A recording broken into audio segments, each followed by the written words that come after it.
Ever feel like the stock market's kind of playing poker with your money, and you can't figure out if everyone else at the table knows something you don't? Haha, yeah, I know that feeling. It's that kind of week, right? Especially with the Fed about to make a huge call on interest rates. Definitely a big one. We're talking maybe their first cut since 2020. So, got to stay on top of things. That's why we're diving straight into this Investing.com article. Always good to be in the loop. Right. It was just published on the 16th, got updated today, the 17th, so it's fresh. The title pretty much sums it up. Stock market today. U.S. stocks flat as traders brace for Fed's rate decision. So what's everyone so nervous about? Seems like good economic news is actually making people hit the brakes. Yeah, it's counterintuitive, isn't it? Totally. The article starts off saying U.S. stocks closed basically flat on Tuesday. Dow, S&P 500 barely moved. But here's the thing. We got those strong retail sales numbers, right? Which usually means people are feeling good, spending money. You'd think so, but Exactly. But investors are hesitant, almost like they're waiting for the other shoe to drop. it's all about what the Fed's going to do. See, they've been on this mission to squash inflation, hiking rates like crazy, which, yeah, it makes borrowing more expensive, cools things down. Hmm. But it also makes people nervous about growth slowing down too much. So it's a gamble either way. Kinda, yeah. And everyone's trying to figure out which way the Fed's going to jump. So are we saying everyone's waiting to see if the Fed blinks first, if they cut rates? What's that tell us? Are they worried about a recession? Mhm. Or just, giving the economy a little pat on the back? That's the million-dollar question. And this time, everyone's really watching. Think back to July. The Fed hinted at maybe, TW more rate hikes this year? Now? Markets are saying there's a 68% chance of a 0.50 percentage point cut. And get this, there's even a 32% chance they'll go for a smaller cut, like 0.25 percentage points. Wow, IS in a big swing. So huge implications riding on this one decision. The article goes into a lot of what those might be. Can you break it down for us? What does this all actually mean for people listening? Sure. So if the Fed cuts rates, it could mean a few things. It might be that they see some trouble brewing in the economy and they're trying to get ahead of it, give things a boost before it gets any worse. Right, get out in front of it. Exactly. On the other hand, it could also just be that they feel pretty good about inflation being under control. Like they have enough breathing room to give growth a little nudge without things going crazy. So it's a tough call. Yeah. But hold on, if a rate cut's supposed to be good for the economy, shouldn't investors be happy? Like, why is the market flatlining? Because then you've got the inflation risk. Lower rates mean it's cheaper to borrow money. That can lead to more spending, which is good, but it also might make prices go up faster. And that's what the Fed's been trying to avoid this whole time. So it's this balancing act. Cut too much, risk runaway inflation, don't cut enough, risk stalling the economy. No wonder everyone's freaking out. It's true, and you know what the market hates? Uncertainty. Right now, no one knows what the Fed's going to do. And more importantly, what that means for things down the line. I know, it's like watching one of those nature documentaries where the gazelle's just frozen, staring at the lion, trying to figure out its next move. Uh-huh. Yeah, that's one way to put it. High stakes, right? For sure. Speaking of big moves, our article also mentioned what Intel's been up to. Oh, yeah. Yeah, they've been kind of quiet lately, but now they're shaking things up. Starting with, get this, spinning off their whole foundry business. Interesting. They've definitely been facing some heat in the chip-making game, right? Especially from companies like TSMC. Exactly.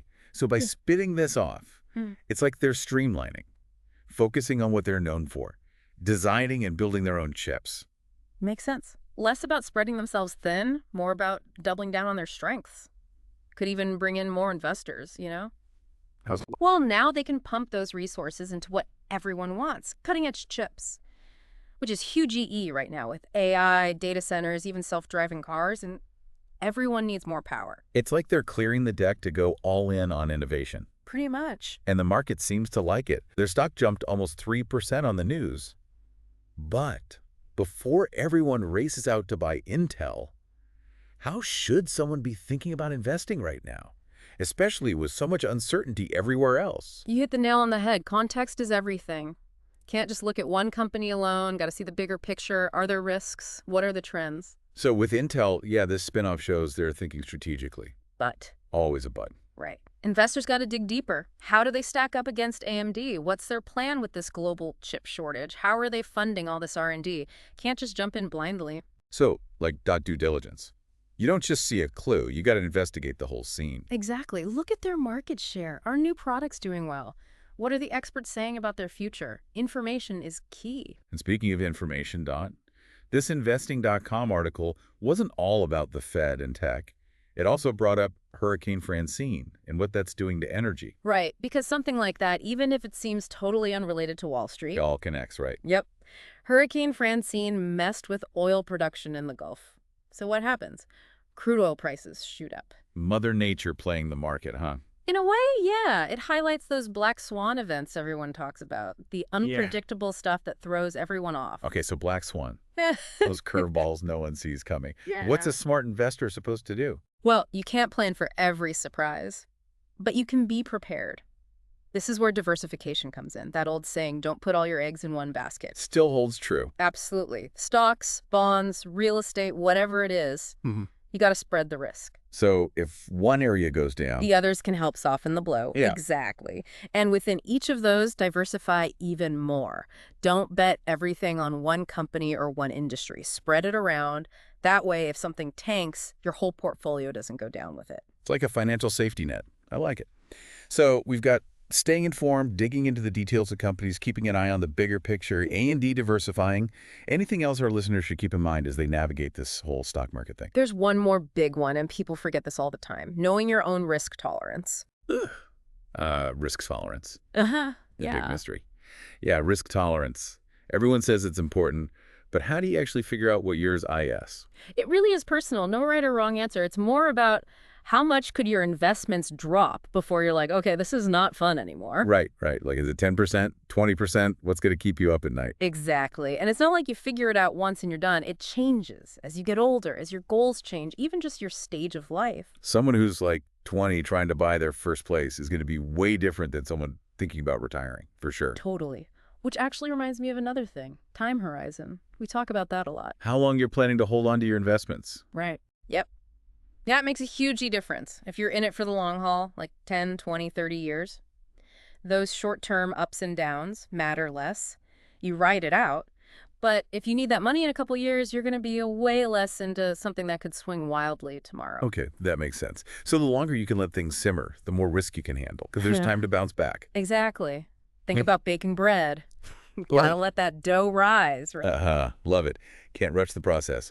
So we got diversification, risk tolerance, time horizon, Yeah. anything we're missing. What's the takeaway for everyone listening? I think the biggest thing is investing can seem really overwhelming, especially with everyone yelling about the sky falling, you know. Yeah, information overload. Right. But it's a marathon, not a sprint. Educate yourself. Know your goals, what you're comfortable with. And hey, if you need help, talk to a pro. Don't be afraid to ask for advice. There you go. Knowledge is power. The more you know, the less scary it all seems. Definitely. Well, there you have it, everyone. Latest market trends, the Fed's big decision coming up, and I think we even learned a little about baking today. Always a bonus. Until next time, stay curious, stay informed, and remember, the best investment is always in yourself.